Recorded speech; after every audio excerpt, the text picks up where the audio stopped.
Hello viewers, शिक्षक विद्यापीठ में आप सबका स्वागत है। आज हम AWS के प्रीवियस ईयर से क्वेश्चंस की प्रैक्टिस करेंगे विद डिटेल्ड आंसर। तो बिना किसी देरी के चलिए आरंभ करते हैं।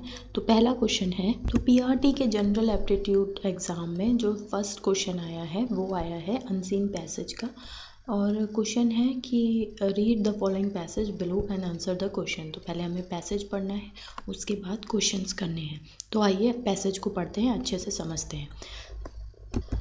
Swami Vivekananda had said, "So long as the million live in hunger and ignorance, I hold everyone traitor." Swami Vivekananda ने कहा था कि जब तक बहुत millions of people are living in hunger और इग्नोरेंस में रह रहे हैं, जब तक उन्हें इग्नोर किया जा रहा है, उनकी अनदेखी करी जा रही है, जब तक वो भूखे रह रहे हैं, तब तक हम सब लोग I hold every one traitor. Traitor मतलब धोखेबाज। तो उन्होंने कहा था कि हम सब नहीं, मतलब सब जो सब हैं वो मैं उन्हें ट्रेटर की तरह देखता हूँ, एक धोखेबाज की तरह देखता हूँ। Who have been educated at their expense, जो कि एजुकेटेड हैं, pay not the least heed to them। heed मतलब अटेंशन, वो इस बात पे ध्यान भी नहीं देते हैं। This issue has become relevant in the recent fall from grace of the American capital image। और ये जो भूखों का और जो अनदेखी का जो इशू है वो इग्नोर कर दिया गया, किस लिए? अमेरिकन कैपिटलिस्ट की जब से इमेज बनी है तब से। The enronworld.com and Xerox exposures have revealed the ugly side of the western style capitalism under which in the quest for short term gain। तो वेस्टर्न स्टाइल जो है, कैपिटलिज्म का मतलब होता है जैसे जो प्राइवेट कंपनियां होती हैं और जो गवर्नमेंट होती है, जो अपने प्रॉफिट के लिए काम करती है rather than the state administration के बजाय, लोगों के लिए काम करने की जगह सिर्फ अपने प्रॉफिट के लिए काम करना कैपिटलिज्म होता है। Under which in the quest of short term gain, मतलब जल्दी जल्दी पैसा कमाने की जो आदत है। रॉन्ग डूइंग्स आर ओवरलुक्ड, तो जैसे बहुत जल्दी बहुत ज़्यादा फ़ायदा हो रहा है, उसकी वजह से जो उनके गलत तरीके हैं उसको ओवरलुक्ड, उसको ध्यान ही नहीं दिया जा रहा उस पर। As a result people have lost faith in corporate performance and those involve in it, जिसकी वजह से लोगों ने अपनी जो फेथ है, अपना जो ट्रस्ट है वो खो दिया है कॉरपोरेट में और जो उससे जुड़े हुए लोग हैं उसमें। Further, many of those involved in these scandals are highly educated। जो लोग इसमें इन्वॉल्व होते हैं ऐसे स्कैम्स में, वो लोग क्या होते हैं, जो स्कैंडल्स करते हैं वो हाईली एजुकेटेड होते हैं, बहुत पढ़े हुए होते हैं। इन इंडिया टू, भारत में भी, we have had our share of such scams in the stock markets. तो स्टॉक मार्केट्स में जो स्कैम्स होते हैं भारत में भी, and the actor involve in them, जो वो उस कार्य को करते हैं वो क्या उनसे होते हैं, पढ़े लिखे व्यक्ति होते हैं। Earning of profit is no doubt the main aim of any business. किसी भी व्यापार का जो सबसे बड़ा उद्देश्य होता है, मेन एम होता है, वो क्या होता है? प्रॉफिट होता है, लाभ कमाना होता है। But if they are earned with principles, अगर वो प्रिंसिपल्स पे चल के, उसूलों पे चल के काम करते हैं, दे एनरिच पीपल्स लाइफ, तो वो लोगों की लाइफ को और एनरिच्ड करते हैं। As the Jagat Guru Shankaracharya says, जो जगत गुरु शंकराचार्य हैं उन्होंने कहा था, all for each for all should be the motto of enlightened man. जो ज्ञानी व्यक्ति हैं उनका मोटो क्या होना चाहिए कि सब एक के लिए हैं और एक सब के लिए है। JRD Tata use to, JRD जो टाटा हैं, जो टाटा ग्रुप के मालिक हैं थे, मतलब फाउंडर थे, उन्होंने कहा था, यूज टू से, वो कहते थे, while profit motive no doubt provides the main spark for any economic activity. जो प्रॉफिट होता है, जो लाभ होता है, उसमें कोई संदेह नहीं है कि वो मेन स्पार्क होता है, उसी की वजह से इकोनॉमिक एक्टिविटीज़ होती हैं। Any enterprises which is not motivated by consideration of urgent service to community become obsolete soon and can not fulfil its real role in modern society. पर जो ऐसे जो मोटिवेशन जो जिनका मोटिवेशन सिर्फ़ और सिर्फ पैसा कमाना है और वो सर्विस की जो कम्युनिटी की जो अर्जेंट सर्विसेज है उसका अनदेखा करते हैं, ऐसा जो विचार है ये ऑब्सोल्यूट सून मतलब it will not be in use for longer and can not fulfil its role in modern society. तो मॉडर्न सोसाइटी में ये जो विचार है ये नहीं चल सकता, ये ज़्यादा दिनों तक यूज़ में नहीं रहेगा। ऑब्सोल्यूट का मतलब है not in use for longer. When we talk of investing in education, जब हम एजुकेशन में इन्वेस्ट करने की बात करते हैं तो एक क्वेश्चन अराइज होता है, to what kind of education needs to be given to the youngster. हम अपने जो यंगस्टर हैं, जो युवा पीढ़ी है, उसको किस प्रकार की एजुकेशन देना चाहते हैं। आर एम, हमारा उद्देश्य क्या है, is to evolve not only an affluent society but an egalitarian just human and compassionate society. तो एफ्लुएंट मतलब मनी माइंडेड सोसाइटी बनाना चाहते हैं हम, या फिर एक एग्लिटेरियन मतलब कि जो मानवता में विश्वास रखता हो, सबको समानता में विश्वास रखता हो, सोसाइटी की इक्वलिटी में विश्वास रखता हो। हमारा जो मेन एम है वो क्या है। For what we need people who possess not only, जिसके लिए हमें चाहिए not only highly skill but high value as well. ऐसे लोग जिनमें हो, पजेस मतलब जिनमें हो हाई स्किल्स और हाई वैल्यू दोनों। So the need of the hour is not only skill based education. इसीलिए नीड ऑफ द आर ये एक इडियम है, इसका मतलब होता है समय की मांग। तो समय की मांग ये है कि हमारे पास सिर्फ स्किल बेस्ड एजुकेशन ना हो, value inspired and value based education भी हो, जिसमें हम संस्कार भी दें। We can find answer to present sickness, ये जो इस समय बीमारी चल रही है इसकी हमारे पास इसका आंसर क्या है, contemporary civilisation in the Indian philosophy. जो कंटेम्परी सिविलाइजेशन मतलब अलग अलग फेजेस में, अलग अलग भाग में जो सिविलाइजेशन है और उसके जो इंडियन फिलॉसफी में इसका जो भाग है, हमें उस पे बेस्ड एजुकेशन देनी होगी। तो अब हम क्वेश्चंस देख लेते हैं। फर्स्ट क्वेश्चन है, according to the author a true businessman should, एक सच्चा व्यापारी कौन सा होता है, conduct business with principles despite making loss, run business profitably and ethically, earn profit regardless of any consideration, none of the above. तो इसका सही आंसर क्या होगा कि व्यापारी है तो प्रॉफिट तो कमाए, लाभ तो कमाए, पर एथिकली कमाए। ऐसा नहीं कि सिर्फ अपने ही लाभ के लिए दूसरों को और नुकसान पहुंचाए। तो इसका सही आंसर क्या होगा, B, run business profitably and ethically. तो हमारा जो नेक्स्ट क्वेश्चन है इस पैसेज पे बेस्ड वो है, the author has given the example of Enron, Xerox etcetera to emphasise the point that, वो इन एग्जाम्पल्स को देकर क्या एम्फेसाइज किस पर ध्यान केंद्रित करना चाहता था। The western style of capitalism is advantageous, we should get involve in long term games, overcoming short term games is not desirable, और नन ऑफ द अबव। देखिए इसमें से किसी पे भी एडवांटेज तो उसने तो और डिसएडवांटेज बताई है। अच्छा, लॉन्ग टर्म गेम्स की बात ही नहीं हुई है, ओवरकमिंग शॉर्ट टर्म गेम्स की भी उस ये डिज़ायर तो नहीं बताई है कि हमें इसको ओवरकम करना चाहिए। तो इसका सही आंसर मुझे नन ऑफ द अबव ही लग रहा है।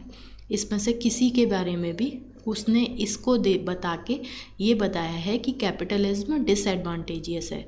तो यहाँ पर तो एडवांटेजेस दे रखा है, तो इसमें से नन ऑफ द अबव सही आंसर होगा। नेक्स्ट क्वेश्चन है हमारा, as per Swami Vivekananda which of the following would be the most appropriate definition of traitor. धोखेबाज की सबसे अच्छी परिभाषा क्या होगी स्वामी विवेकानंद के अनुसार। Million who live in hunger and ignorance, तो ये तो गरीब लोग हैं जिनकी अनदेखी करी जा रही है, जो भूखे हैं। Educated people ignoring the starving and illiterate masses, तो यही आंसर होगा इसका, क्योंकि नेक्स्ट तो ये है, a social worker who are duty bound, all those educated who look after the masses, तो बी इसका आंसर सही होगा।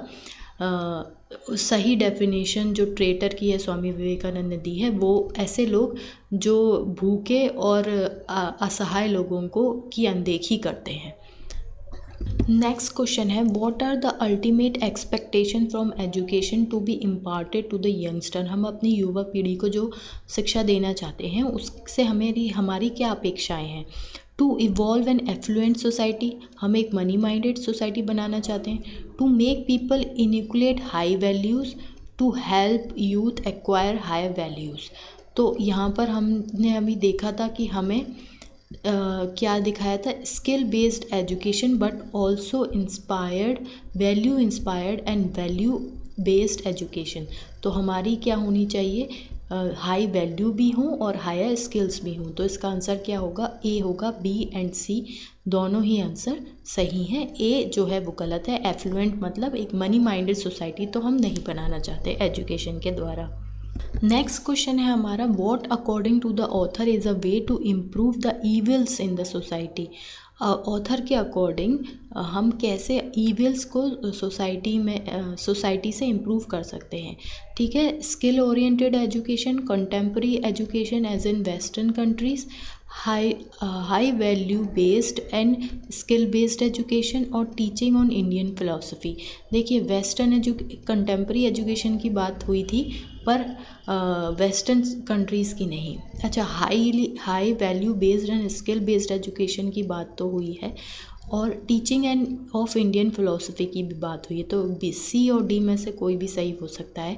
बट यहाँ पर देखिए, to improve evil in the society, तो यहाँ पर हमने अभी एंड में पढ़ा था the answer to present sickness, जो बुराई है, जो बीमारी है हमारे समाज में, उसको सुधारने की या उसका जो उत्तर है वो क्या है, contemporary civilisation in the Indian philosophy. तो हमारा इसका कौन सा आंसर सही होगा, टीचिंग ऑफ इंडियन फिलोसफी। देखिए अनसीन पैसेज, कभी भी आप अनसीन पैसेज सॉल्व करें किसी भी एग्ज़ाम में तो सबसे पहले आपको क्या करना है, क्वेश्चंस पढ़ने हैं जिससे आपका टाइम बचेगा। अब देखिए यहाँ पर हम अगर हमने इस क्वेश्चन को पढ़ लिया और पैसेज को बस ऐसे ही देख लिया तो हमारा आंसर तो सिर्फ इस एक एंड की लाइन से मिल रहा है। तो हमें पूरा आंसर पढ़ने की ज़रूरत नहीं है, हमारा टाइम बचेगा। और वैसे भी इसमें नेगेटिव मार्किंग है तो हमें टाइम तो बचाना है क्योंकि हमें हर क्वेश्चन को बहुत अच्छे से करना है, क्योंकि हर एक क्वेश्चन जो गलत होगा वो हमारा सही क्वेश्चन को भी खा जाएगा। तो हमें क्या करना है, पहले क्वेश्चन पढ़ना है उसके बाद पैसेज करना है, जिससे हमारा टाइम भी बचेगा और हम एक एफिशिएंट आंसर भी दे पाएंगे। अच्छा, जो नेक्स्ट क्वेश्चन है वो है, all for each for all means everyone in the country should look for the benefit of all the others. Having business for motto, ये तो सही नहीं है। Each of us should be concern for highest profit, ये भी सही नहीं है। तो इसका क्या आंसर सही होगा, everyone in the country should look for the benefit of all others. हमें एक दूसरे के लाभ के बारे में सोचना चाहिए, ऐसा नहीं कि हम बस अपने बारे में सोचें। नेक्स्ट क्वेश्चन है, विच of the following is the view of JRD Tata as described by the author। तो the main purpose of any economic activity should be only profitability, नहीं, प्रॉफिट होता तो है पर सिर्फ ये मेन एम नहीं होना चाहिए। Motivation to earn profit has become an outdated concept. Consideration of urgent service to community should be sideline. Profit should be earn due to consideration to social service. हमारा जो प्रॉफिट है वो किस लिए earn करना चाहिए, with due consideration to social service. Social service को ध्यान में रखते हुए हमें अपना प्रॉफिट अर्न करना चाहिए। तो इसमें से क्या कौन सा क्वेश्चन सही होगा, motivation to earn profit has become an outdated concept. देखिए ये मैंने अभी आपको बताया था, ऑब्सोल्यूट सून, ये बहुत जल्दी आउटडेटेड हो जाएगा। तो इसका कौन सा आंसर सही होगा, बी वाला। नेक्स्ट क्वेश्चन है, विच of the following would be the most appropriate for the above passage. तो अब हमसे अप्रोप्रिएट टाइटल पूछा गया है कि कौन सा इसमें से सबसे अप्रोप्रिएट टाइटल होगा, education for earning wealth, stabilising communal harmony, need for high skill and value oriented education. तो देखिए हाई वैल्यू और हाई स्किल की बात तो करी गई है, पर इस पूरे पैसेज की अगर हम समरी देखें तो कम्युनल हार्मनी पे बेस्ड है। तो इसका कौन सा टाइटल सही अप्रोप्रिएट होगा मेरे अकॉर्डिंग तो स्टेबलाइजिंग कम्युनल हार्मनी। अगर आपको कोई और आंसर लग रहा है तो प्लीज़ हमें कमेंट बॉक्स में लिख के बताइएगा। Your all queries and answers are so welcomed. Next question है हमारा एंटोनिम्स पे। Choose the antonym of the word underline in the sentence. और वर्ड क्या है? Serene. A serene mind can never be the pioneer of a great revolution. तो serene का जब तक हमें मीनिंग नहीं पता होगा हम नहीं बता सकते कि इसमें से कौन सा जो है वो एंटोनिम यानी अपोजिट वर्ड होगा इसका। तो आइए जानते हैं कि सीरीन है क्या। तो सीरीन का मीनिंग होता है एक काम, पीसफुल, अनट्रबल्ड एंड ट्रैंकुलाई। तो इसको अगर हम सेंटेंस में यूज़ करें तो her eyes were closed and she looked very serene, मतलब वो बहुत काम दिख रही थी, पीसफुल दिख रही थी। अगर हम सिनोनिम्स देखें तो composed, collected, cool as cucumber, tranquil, peaceful, at peace, pacific, relaxed, at ease, poised, self possessed, uninterrupted. ठीक है। अच्छा, ये जो होता है अनपर्टेब्ड, इसका मीनिंग होता है इसको किसी से वास्ता नहीं है, दुनियादारी से कोई वास्ता नहीं है जैसे हम बोलते हैं। नेक्स्ट है इम्पर्टेबल, मतलब ये सेम होगा अनपर्ब्ड या इम्पर्टेबल, उसे दुनिया से कोई वास्ता ही नहीं है। Undisturbed, unruffled, unworried, unexcitable, placid, equable, even tempered, centered, together, unflappable, chilled, unplugged, quiet, still, restful, relaxing and soothing। अच्छा, अब एंटोनिम्स देखें तो anxious, nervous, agitated, turbulent और noisy। अब हमें एंटोनिम चूज़ करना था तो इसको एक बार और देख लेते हैं। Anxious, nervous, agitated, turbulent and noisy. तो हमारा ऑप्शन है डी, एजिएटेड। तो हमें एंटोनिम देखना है, इसलिए हमारा कौन सा आंसर सही होगा? एजिएटेड। नेक्स्ट क्वेश्चन भी एंटोनिम से है। फ्रेवुलस का एंटोनिम पूछा है। She is beautiful as well as frivolous. तो इसका मीनिंग क्या होगा? Insane, serious, unrelated, indecent. देखिए इन ऑप्शंस को भी हमें अच्छे से देखना होगा। अनरिलेटेड, जिसका कोई संबंध ना हो, तो ये तो इससे सिमिलर नहीं लग रहा, पर हमें अगर जब तक फ्रिवलेस का मीनिंग नहीं पता हम कुछ बता नहीं सकते। इनडिसेंट मतलब जो सभ्य ना हो। तो इसमें से कौन सा आंसर होगा? और सारे ऑप्शंस को देख लेते हैं। देखिए फ्रिवलेस का मीनिंग होता है not having any serious purpose और वैल्यू। कोई सीरियस पर्पस नहीं है, जिसकी कोई वैल्यू नहीं है, उसे बोलते हैं फ्रिवलेस। जैसे कि फ्रेवुलस, रिबन एंड लेसी फ्रिल्स। ठीक है। अच्छा, इसके जो और सिनोनिम्स हैं वो हैं flippant, glib, waggish, joking, jokey, light hearted, facetious, fatuous, inane, shallow, superficial, senseless, thoughtless, considered, non serious, flip, daft, frolicsome, supportive, sportive, jocose, impractical, froth, flimsy, insubstantial, time wasting, trivial, trifling, minor, petty, light weight, insignificant, unimportant, worthless, valueless, pointless, paltrily, niggling, peripheral. तो इसमें से ये सारे क्या हैं? Synonyms. और अगर हम अपोजिट मीनिंग यानी कि एंटोनिम देखें तो serious, practical, important, sensible, serious, ये दो बार आ गया है। तो हमारा मीनिंग था इसका सीरियस पर्पस जिसका ना ही हो, कोई not having any serious purpose और वैल्यू। और हमने एंटोनिम सिनोनिम देख लिए। उसमें एक और ऑप्शन था इंसेन का। तो इंसेन का मतलब होता है शॉकिंग और outrageous, in a state of mind which prevent normal perception. जो नॉर्मली हमारा परसेप्शन होता है उससे कुछ अलग करना, उस बिहेवियर से कुछ अलग करना, सोशल इंटरेक्शन, सीरियस या फिर कोई सीरियस मेंटली इल होना।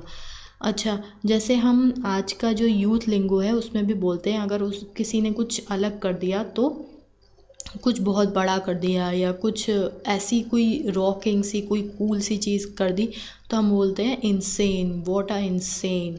तो इसका मीनिंग क्या होता है? उसने कुछ बहुत ही अलग किया है, तो उसे बोलते हैं इंसेन।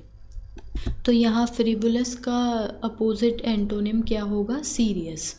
और इंसेन हम देख ही चुके हैं, आउटरेटेड या शॉकिंग। हमने अभी 2 क्वेश्चन एंटोनिम के देखे। नेक्स्ट क्वेश्चन देखिए सिनोनिम पे है। The community is agog with the speculation about the fate of the money collected. तो अंडरलाइन वर्ड कौन सा है? एगॉग। इसका सिनोनिम पूछा है डिप्रेस्ड, एक्साइटेड, वरीड या एनॉयड। देखिए इसमें से हमें एक ही जो वर्ड है वो इसमें से ऑड वन आउट हम कर सकते हैं। जैसे आपको कभी नहीं पता हो कि मीनिंग क्या है तो हम कैसे आंसर निकालेंगे। देखिए डिप्रेस्ड, वरीड, एनॉयड ये सारे कैसे हैं? नेगेटिव जा रहे हैं। एक्साइटेड कैसा है? पॉजिटिव जा रहा है। तो जब हमें कुछ नहीं पता हो तो हम ऐसे भी आंसर निकाल सकते हैं। पर अभी हम इसका अच्छे से मीनिंग समझ लेते हैं कि एगॉग का मीनिंग होता है ईगर और एक्साइटेड टू सी और हियर समथिंग। किसी चीज़ को देखने के लिए बहुत एक्साइटेड होना। तो हमें सिनोनिम देखना है और ये देखिए एक्साइटेड हो गया। और डिप्रेस तो दुखी, वरीड, एनॉयड चिड़चिड़ा है, चिंतित है, दुखी है। तो इसमें से कौन सा आंसर सही होगा? Excited.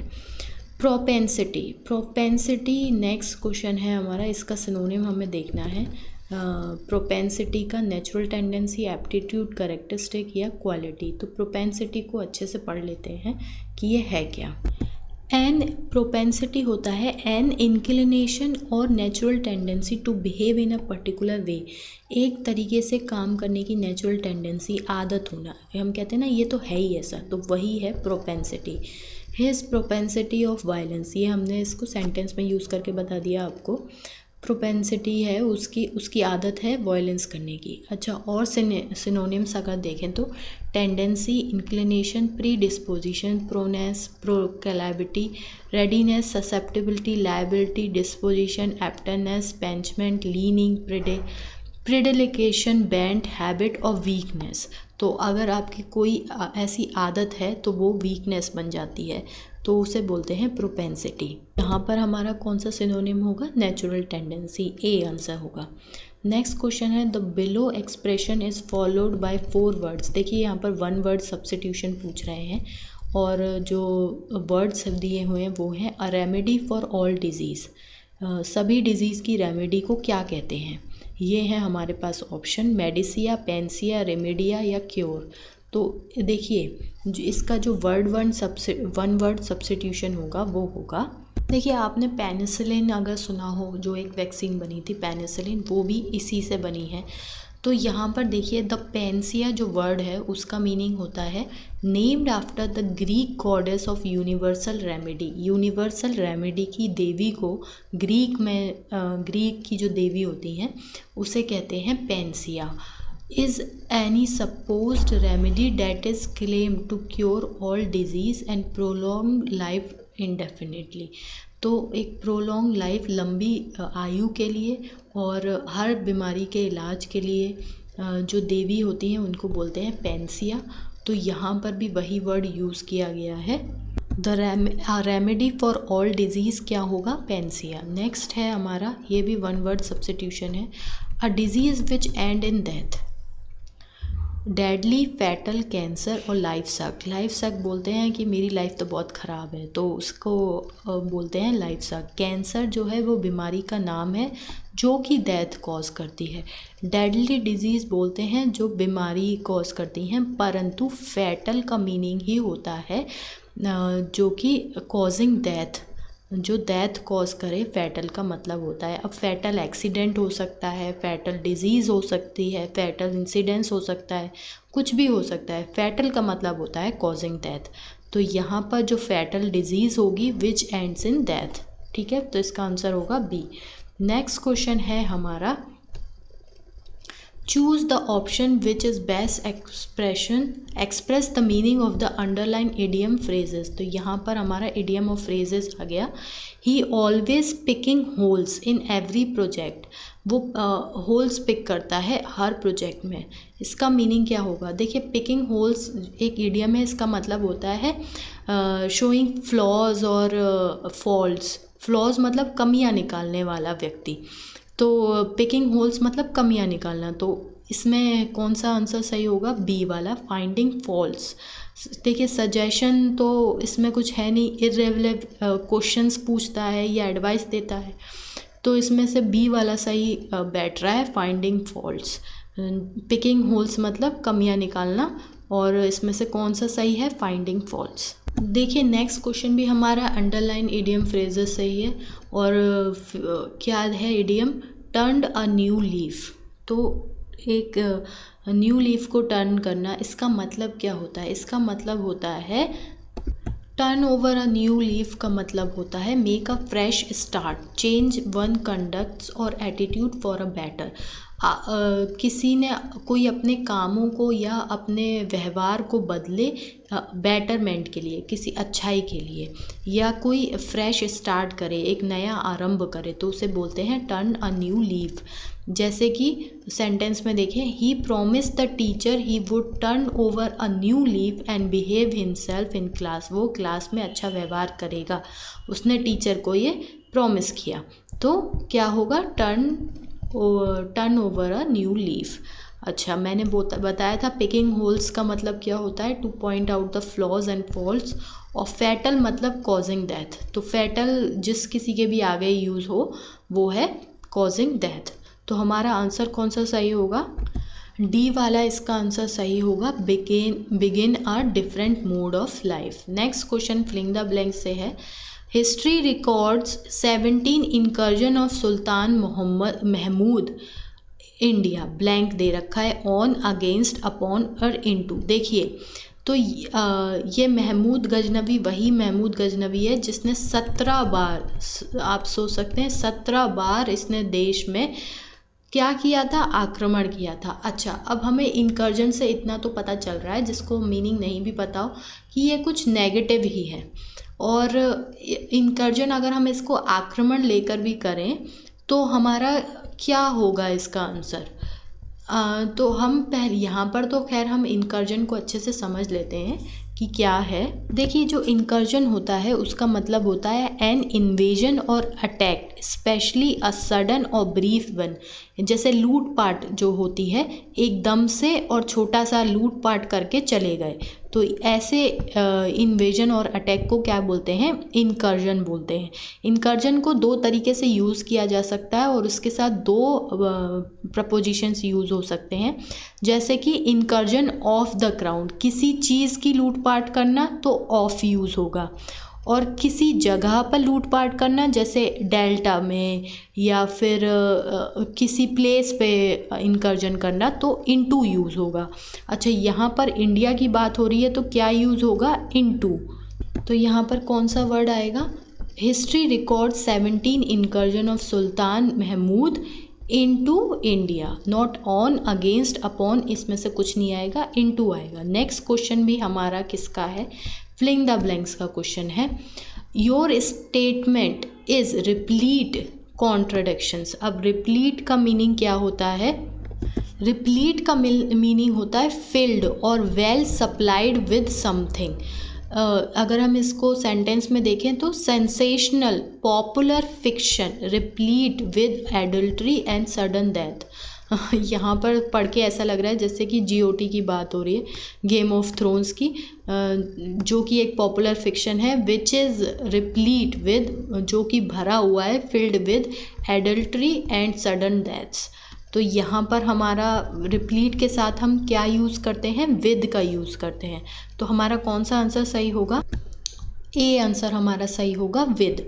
Your statement is replete या फिल्ड विद कॉन्ट्रडिक्शंस। ठीक है, नेक्स्ट क्वेश्चन है हमारा, a statement has been broken into 4 parts. इसमें ये एक स्टेटमेंट है, इसको 4 भागों में विभाजित कर दिया है और आपको बताना है कि किस में एरर है। A supper party given by him at the evening of the 30th will long be remembered in catering circle। देखिए सपर क्या होता है हमें ये जानना भी ज़रूरी है, और फिर हमारे ऑप्शंस क्या क्या हैं? इन केटरिंग सर्किल, ये वाला in catering circle, at the evening of the 30, at the evening of the 30, will long be remembered, यहाँ से लिया गया है, और the supper party given by him. ये सपर और सुपर में कंफ्यूज मत हो जाइएगा, यहाँ पर सपर पार्टी है। तो ये क्या होता है, देखिए आपने यदि अभी तक हमारे चैनल को सब्सक्राइब नहीं किया है तो चैनल को सब्सक्राइब कर दें। इस एग्ज़ाम के हो जाने के बाद भी आपको हमारे तरफ से पूरी सहायता मिलती रहेगी आगे आने वाले एग्ज़ामों के लिए भी। वीडियो को लाइक शेयर भी अवश्य करें ताकि हम आपके लिए ऐसी इन्फॉर्मेटिव और नई वीडियो लाते रहें with full details and explained answer. तो अभी हम सपर पार्टी देख लेते हैं कि क्या है। देखिए जो सपर होते हैं वो क्या होता है, एन इवनिंग मील होती है। शाम की जो मील होती है, शाम का खाना होता है, वो होती है सपर। टिपिकली अ लाइट और इनफॉर्मल, जो इनफॉर्मल और लाइट जो शाम की मील होती है उसे बोलते हैं सपर। जैसे कि we had a delicious cold supper. अच्छा, जो हमने देखा था at the evening of the 30th, वो गलत है। हम एट द इवनिंग नहीं, ऑन द इवनिंग का यूज़ करते हैं। तो हमारा जो आंसर होगा, जो गलत है, जिसमें एरर है, वो है at the evening of the 30th। इसकी जगह क्या यूज़ होगा, on the evening of the 30th।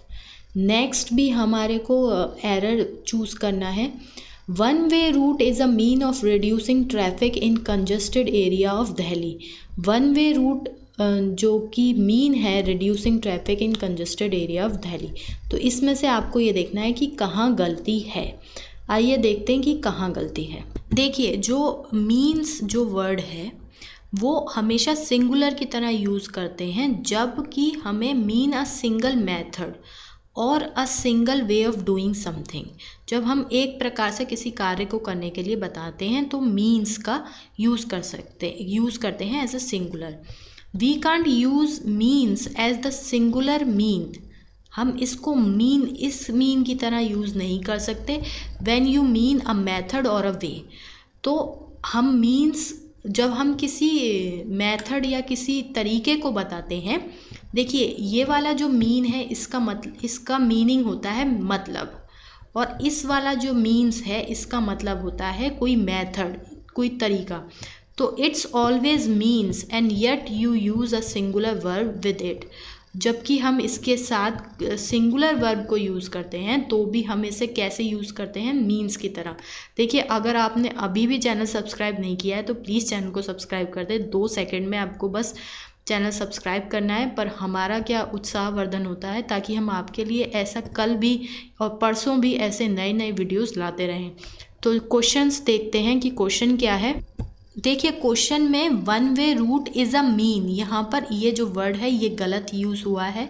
तो इसका कौन सा आंसर होगा, बी होगा, अ मीन ऑफ। यहाँ पर क्या होना चाहिए, one way route is a means of reducing traffic in congested area of Delhi. तो हमारे को आप ऐसे ही हमारा उत्साहवर्धन करते रहें। वीडियो को लाइक शेयर करें, चैनल को सब्सक्राइब करें। आपका दिन शुभ हो। धन्यवाद।